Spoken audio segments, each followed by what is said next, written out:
12e, 11e, 10e, 8e, 4e, 3e et second, le géant vert n'avait encore jamais gagné. Mais après 8 participations, Gilda Morvan remporte enfin cette transatlantique en double qui manquait cruellement à son palmarès. Accompagnés de Charlie Dalin, ils ont franchi en vainqueur la ligne d'arrivée à Saint-Barthélemy dimanche 13 mai à 21h55 heure de Paris.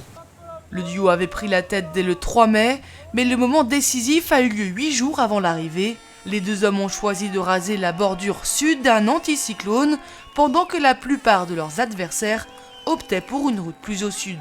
Nous, on s'est assez régalé avec Charlie. C'est vrai qu'il y avait du jeu, il y avait du prêt, il y avait des passages de front à faire, des bascules, du petit spi, beaucoup de manœuvres à enchaîner non-stop jusqu'à La Palma. Et nous, on s'est vraiment aussi régalé sur cette première étape en fait, jusqu'à La Palma. Après, Nakara est quand même devant, dont on a du mal avec un front, on reste bloqué, on perd 10 000 sur Nakara. Et puis, donc on est bien placé par la suite, on est deuxième à 4 000 derrière Nakara, idéalement placé pour la suite. Et puis là, on se dit il faut peut-être aussi être un peu agressif si on veut chercher la victoire. Donc ce petit décalage, on va le chercher, on le prend et puis on voit que c'est payant à l'arrivée.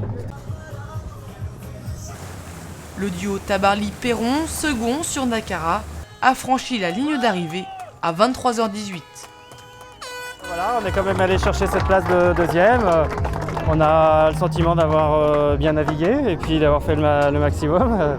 Et voilà, on n'arrive pas très loin, mais content de cette deuxième place néanmoins.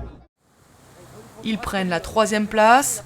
Jeanne Grégoire et Gérald Vignard ont franchi la ligne d'arrivée à minuit 37, heure de Paris. Seulement 1 minute et 38 secondes devant Paul Meillat et Fabien Delahaye. Un final bien stressant, les deux Figaro avaient navigué à vue toute la journée.